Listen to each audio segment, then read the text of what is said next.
Are you over small talk? Do you crave those late night deep conversations? Where do you go? I don't know about you, but I want to get right into the heart of things. Welcome to Deep Convos Only, your guide to mental and spiritual alignment. Let's dive into spirituality, how the mind works, and what awakens our soul. I'm your conscious host, Monica Adams. Let's get deep. Alrighty, folks. Today we're in for a treat because I get to share one of my absolute favorite people, and her name is Sarah Cirigliano, and she is my partner at Montclair Zen Studio, and we also do coaching together, and she's a true gift in my life and to this world. So welcome, Sarah. Oh my goodness. Thank you for that. You're welcome. Thank you. I'm honored to be here. Yeah. So I always joke around that Sarah is my twin, only blonde.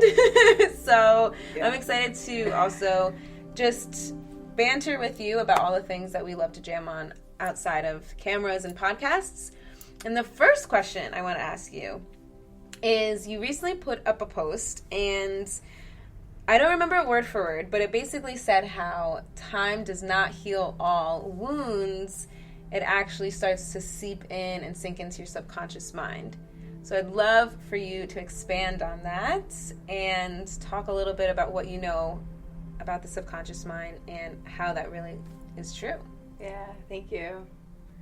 That post is such a powerful one. It actually was a post that was viral on the internet, and it's for a reason. I think it's because most people are aware of this. We know this. Yeah. We know that when we expect time to heal all, these past experiences and these past pains just show up again in the future.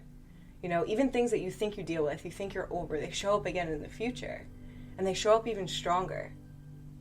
And the more we believe that time heals all, the more it sinks into the subconscious and the more powerful the destruction becomes when it resurfaces. Yeah. So time, I really love that post because time really does not heal all. Time just causes people to forget about it. It causes people to avoid it. So true. Which is pretty much lengthy avoidance. You know? It's just like elongated avoidance. Whereas what you and I do as coaches, right? What you and I do as coaches is dive into that subconscious and tear out this stuff. I wanted to curse, but I don't think I should curse on here. We tear out the shit that has dug its way and seeped its way into the subconscious. Totally. And the workings, I want to go deep with you, but I really want to talk about the science and the workings of our mind here, because our subconscious mind does this for a reason. Our subconscious mind is protecting us. Yes. You know, when experiences happen that are difficult for us to deal with in our lives, our subconscious mind feels that, it knows that. So what it does is it essentially suppresses it. Stores it away. It stores it away. It pushes it down. And when you're going about your life and you're feeling good and you're feeling like, all right, I'm on top of the world, the subconscious mind says, oh, she's good. She could deal with this now. Let me bring this up. And that's when the pattern comes back up again. Yes, it comes back up and it hits you in the face. And you're like, what are these feelings? Most people think, what are these feelings? And they go out and have a drink and they go out and party with their friends and completely ignore it. Yeah. Right? That's and how then suppress it even more. Yes. Versus what you and I do, which is getting to that root, getting to that subconscious mind, and finding the lesson and changing that belief. Yes. So the pattern is interrupted and shifted. Because the point is, it's never interrupted and it's never shifted until we look directly at it and face deal with off, it. baby. Until we face off with it. Yes. And the ancients have known this, right? When you talk about chakra healing, when you're at that root chakra, they teach you to look directly at the fears. Look directly at all of these things. When you're really cleansing your chakras, they teach you, look directly at all of these things that block the chakras. Yeah. Look at them. Allow them to surface. It's funny, for whatever reason, what came through for me when you just said that is this image of, you know, when you're like in your bed and you're about to go to sleep and for some reason you see the shadow of like your coat in a hanger and you're like, oh my God, it's a person, and you like freak out and you like jump back for a second and you're like, oh my God, and that is our fear. It's like this, and the ego and the protection of of fear, which is just an illusion. And it reminds me of that, because you jump back and you get that real fear, you get that real feeling of fear, but then you're just like, oh, wait a minute, I know what that is. I hung that coat up before, and I never do that. And facing off with it, and you'll realize that, like, maybe you were crying over, that quote that says, your ego will have you crying over a door with nothing behind it, a closed door with nothing behind it. And I know when me and you do this work, like, sometimes it is scary, but once you face off with it, you can actually get to the other side and laugh and be like, what a lesson, and move the fuck on. And oftentimes, I really love that analogy you just gave, because oftentimes the things that we're suppressing for so long are riddled with such stories that we hold about them. Yeah. And as soon as we can bring them up, sometimes when we're working with people, like, as soon as people bring them up and say it, you can laugh out loud. Yeah. Like, wow, that's so ridiculous that I even that I carried that for so long. But it's just suppressed, it's just hidden. And with the power of language, which is what neurolinguistics, we're NLP practitioners, the power of language. Yeah. The power of linguistics. The power of linguistics. The power of asking the right questions, which is what we do. We ask the right questions so that these things that are suppressed can come to surface, come to light, and then truly the person we're working with does all the work. Absolutely. And you hit on something that I want to dive a little bit deeper on, and it's these riddles with stories and the meanings that we make things mean. And, we really make so much means so much when it could just mean, like, it could just be what it is. And so tell me about stories, and tell me about like some of, like, just that whole part of, like, the stories and how we've created meanings and how that internally is either serving us or maybe not so much serving us. Yeah. The stories we tell ourselves, first of all, like, that needs to be a quote. We need to go back and chop that and be a quote. We make so much mean so, like, seem so much. Yeah. But we really do, and it is because of the stories we tell ourselves. Something simple that could happen to you could happen to me. We could go through the same exact experience, but because the story I hold with it is more traumatic, I can carry that with me, and it can change my whole life. Absolutely. There was a story recently of a woman I was working with who had worked with her father her whole life as a doctor. And she pretty much put her career on hold to share her father's work because she was so in love with her father's work, and she knew it was helping people. She was a healer. She was set out to be a healer, and she knew it was helping people. She gave her whole life to her father's work, worked side by side with him. And when he died, he, on the will, left all of his estate, all of his money to her brothers. She got nothing. Her mom died before him, and her mom died before her dad, and she was hoping to at least get some of her mom's things. She got nothing. Wow. And she felt like all of her whole body just, like, feel like all of the love she had with her dad, all that time she shared, all the sacrifice she did, all they learned together, explored together, was gone. You just got chills. Yeah, it was heartbroken. And lo and behold, what she would go around teaching is how to heal through energy work, right? That was something that she was teaching in her own. So she was like, I have to do this on myself. Yeah. What would I tell my clients to do, right? But really what she realized was that she could either look at this situation as her dad taking her love from her, as not understanding why he would do that. What would any human want to do? Yeah. Why? Right. You'd fall into the why? Heartbroken. Telling the story over and over from her perception of why it happened. But what she chose to do in that moment was to look at it in a way where I will understand in divine timing exactly why he did what he did, and I trust that he did it with love. Wow, that's major. Right? And she was able to walk through her life and go speak again, and go speak on his work and continue his work. And she blew up into, like, a mogul. A mogul. Because she chose to look at that story differently. Yeah. And that's the thing, too. There's, like, that space in between that, like, if when you do the conscious work, you become more mindful, you can catch that moment. Yeah. And you can start to shift, because she could have so easily slipped into a whole nother story and gone spiraling down, but she allowed it to uplift her, and that takes such will and such strength to know that you do have a choice and that you're not succumb to the circumstances around you. And that's what we're here for. Yeah. We're here to show and give guidance to, hey, but this could be a choice too. And what a shift that can make.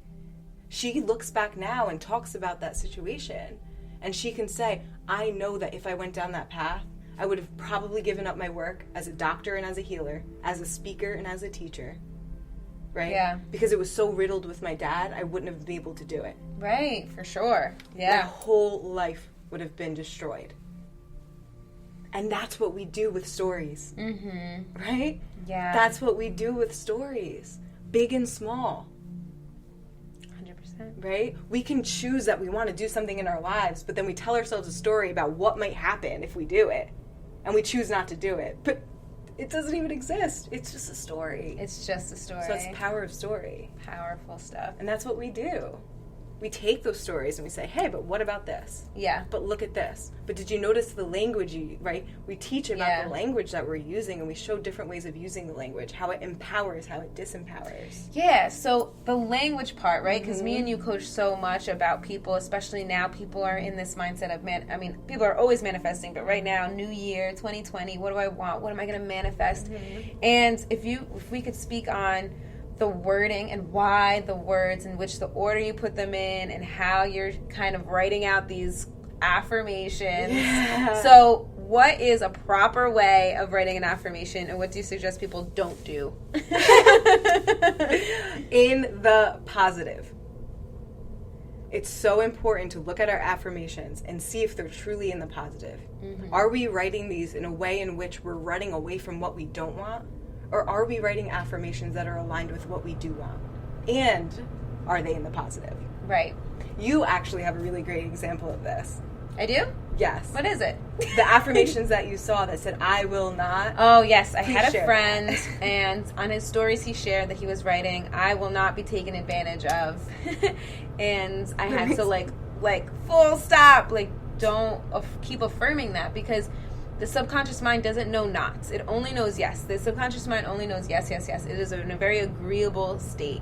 So when you say, I will not, or I do not want, or anything that has to do with I no longer, those are all, you might as well be telling yourself the exact opposite. That's what you're doing. So if you're saying, I no longer want to be lazy, you're really telling your subconscious mind, I want to be lazy. Yeah. Because it doesn't understand nots and don'ts and no longers. It doesn't understand that. It only hears the major chunk. So the opposite would be, I want to be productive. I want to be a go-getter. I want to be surrounded by people who love and see my worth. Those are the things you want to say. So anytime there's a not in any affirmation, you're not doing it right. Yes, you're not doing it right. That's so perfect. I see it all the time. I've especially seen it this year.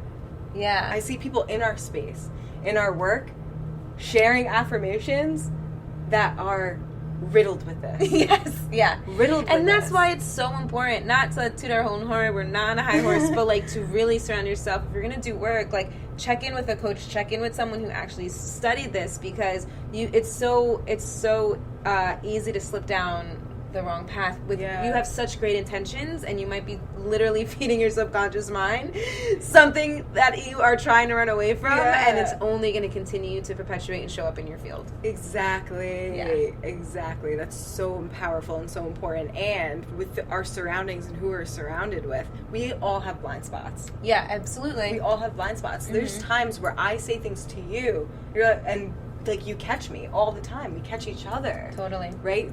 Good people around you are going to catch you and not allow you to slip. Absolutely. Coaches, people around you, especially if you haven't dealt with a coach in this work before, do it. Yeah. Work with the healer, work with the coach, work with someone who can guide you into this work. Yeah, So, I always say it's go ahead. No, so you don't fall into the traps that come with it. Yeah, it's not enough these days to read a book or watch a video or like listen in on a seminar, because that is just information. And what we always talk about, it's beyond your conscious thinking. It's beyond knowing it, right? Like you can know something in your logical mind, but once you embody it, once you experience it, that is where transformation is. Transformation is not knowledge, that is not transformation. Transformation is doing the work. And honestly, like I have a coach, and I'm proud to say I have a coach. Your coach should have a coach, and and should be working with people and consistently growing and putting themselves in that expansion area, because I'm not perfect, and she catches my blind spots, and she allows me to, rewrite my stories that I've been making up. So it's just like so crucial these days. It's so crucial. Especially now that more and more knowledge and information is being shared, which is wonderful. But if you're going to go do the deeper work, do it with someone by your side. And in the age of knowledge, in this age of so much knowledge, it's easy to fool yourself into thinking you're making progress. Because you understand the knowledge, and it gives you that rush of dopamine when you really understand knowledge on a deep level.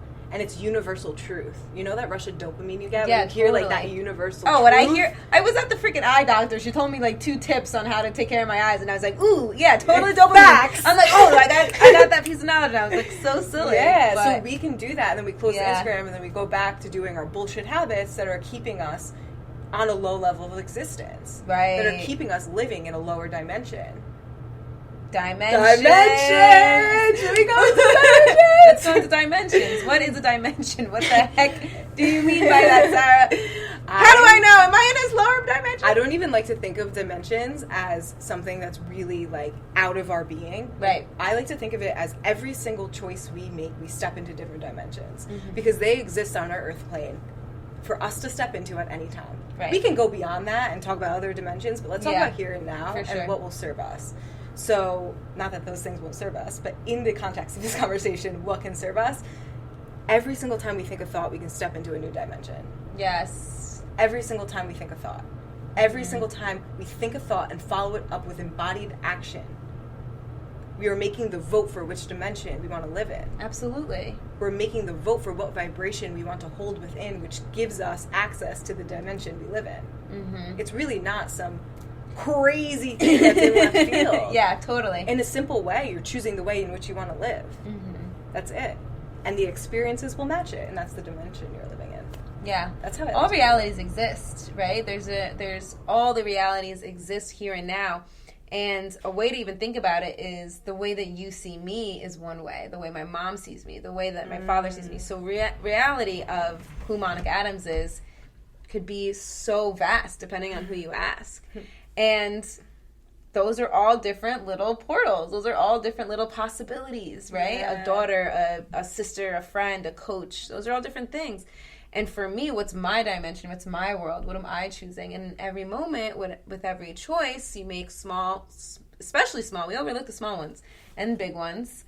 We're choosing what life dimension we're going in. Just basically what choice you're making. And what's heartbreaking is that so many people don't even have that core of who they are. The Toltecs do a really beautiful job at explaining this. But so many people don't even have a core of who they are. So they go around with their parents, and they allow their parents' projection on them to allow them to fall into that. Right. And it's okay to serve other people's projections on who they think we are, right? It's okay if we're not sacrificing or we're not losing ourselves. Yes. If we're not losing ourselves in the process. If we're not belittling who we are and making us feel bad about, like, serving their perception of us, right? So that's how the Toltecs pretty much explain it. Like, we all put on masks everywhere, and as long as the mask isn't draining you, it's okay to put on that mask, but it's not okay if you don't know who you are.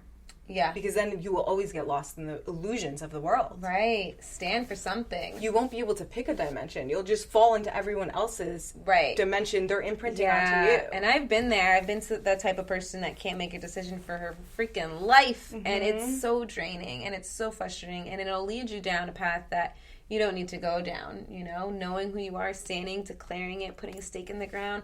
That's such a freedom and empowering state to be in. Yeah. And the thing is, like, I think sometimes we get so caught up in indecision, which still is a decision, and because we think we might be wrong. And I don't think there's anything worse than just inaction at this point, right? You could be wrong, and wrong is just, okay, that didn't work. You know, like, let me try something else. At least now I can rule that out versus being stuck in my own head and driving myself bananas. Yeah, exactly. And even in the process, this is really powerful, in the process of figuring out what your core is. Yeah. Because, like, if you don't take action, you're never, ever going to figure out who you are. You don't know until you get out there. Oh my God. And it's so funny for us because every time we meet, we get more and more clarity as to, like, what we're doing, what we're serving, what's up this week, what events can we do. Like, we get more and more clear, and it's such a good feeling, right? Every time we get more and more clear about all the things that we're up to in the world and how we can serve the different communities we're a part of, it's such a good feeling. And it's because we're always taking action towards it, and we're always, like, knowing, like, okay, we like serving this group. Okay, we tried that, not so much. We tried this. Okay, this is a good offering. Like, we try, and if you look at both of our work, it's like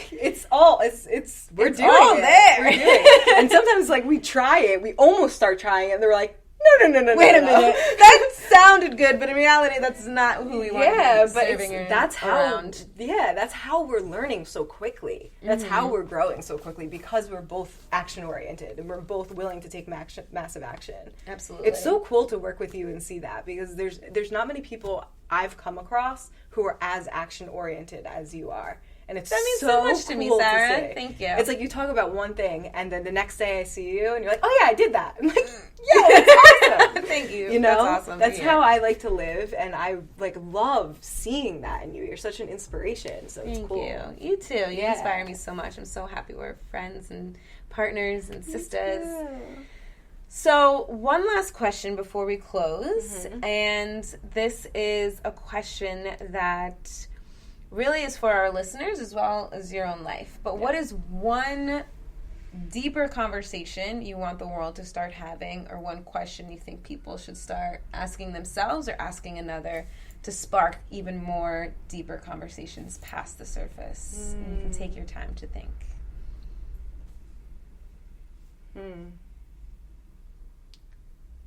What I'm really want to see more of is